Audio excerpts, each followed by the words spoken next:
సాక్షాత్తు ఆ పరమశివుడి పేరు మీదున్న ఈ మొక్క సాధారణమైంది కాదు. పాతకాలంలో అడవిలో తిరిగే పెద్దలు ఘోరమైన పాముకాటు విషాన్ని క్షణాల్లో విడిచేయడానికి దీన్ని వాడేవారట. అసలు పాములు ఈ మొక్క చుట్టుపక్కలకి కూడా ఎందుకు రావు? దీని వెనుకున్న ఆ నమ్మశక్యం కాని నిజమేంటో ఇప్పుడు లైవ్గా చూడండి. ఈ మొక్కని మీ ఊర్లో ఏమంటారో కామెంట్ చెప్పండి. అలాగే ఊరు పేరు కూడా చెప్పండి. ఈ వీడియోలో మీకు ఎవరైనా పొలం పనులు కానీ ఎక్కడైనా కానీ అనుకోకుండా పాములు కానీ కాటేస్తే దానికి ఒక మంచి మూలిక అయితే చెప్తాను. ఆ మూలిక ఏదో కాదు, ఈశ్వరి మొక్క, ఈశ్వరుని యొక్క స్వరూపం. అయితే ఆ యొక్క మూలికని అయితే మేము ఇప్పుడు చూపిస్తాము. చూడండి, రండి చూపిస్తాము. ఇలాంటి పొలం దగ్గర కానీ మీకు ఎలా దొరుకుతుంది అనేసి మీకు తెలుసు కదా. పొలాల దగ్గర అలాంటి వాటిలలో అడవులు కడగడ ఉంటాయి. చూడండి, ఇది ఈశ్వరి మొక్క.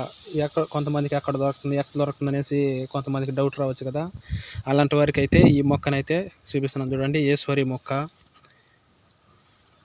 చూడండి, అనుకోకుండా పాము కానీ కాటేస్తే అలాంటి వారికి ఈ మొక్క అనేది ఉపయోగపడుతుంది.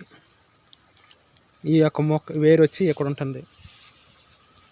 చూడండి, ఈ విధంగా వెళ్తూ ఉంటుంది కదా, ఇక్కడ ఉంటుంది చూడండి. ఇక్కడ కింద అయితే మొదల్లో చూసుకొని చూడండి, ఈ యొక్క వాసన వచ్చి మనకు తమలపాకులు ఎలా నలిపితే మన తమలపాకులు ఎలా వాసన వస్తాయో ఆ విధంగా అయితే ఈ యొక్క ఆకు వాసన వస్తుంది.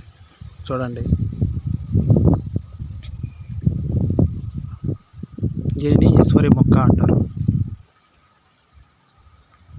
ఈ మూలిక పొలాలు గట్ల పైన కానీ కటవ ప్రాంతాలలో కానీ ఈ విధంగా మీకు అడవులలో చూపిస్తే ఎక్కడనేసి అడుగుతారు కాబట్టి అందుకే పొలాల దగ్గర అయితే నేను చూపిస్తున్నాను. ఒక కోళ్ళ ఫారం దగ్గర అయితే కోళ్ళ ఫారం దగ్గర చాలామంది పని చేస్తుంటూ ఇలాంటి ఇబ్బందులు పడుతూ ఉంటారు కాబట్టి అక్కడ ఎలా దొరుకుతుంది ఎక్కడ అనేసి మీకు తెలిసింది అంటుంది. కాబట్టి ఈ విధంగా వాటర్ ఉండే దగ్గర కానీ చిన్న దంతంత పొడుగు మొక్కలు కూడా ఉంటాయి.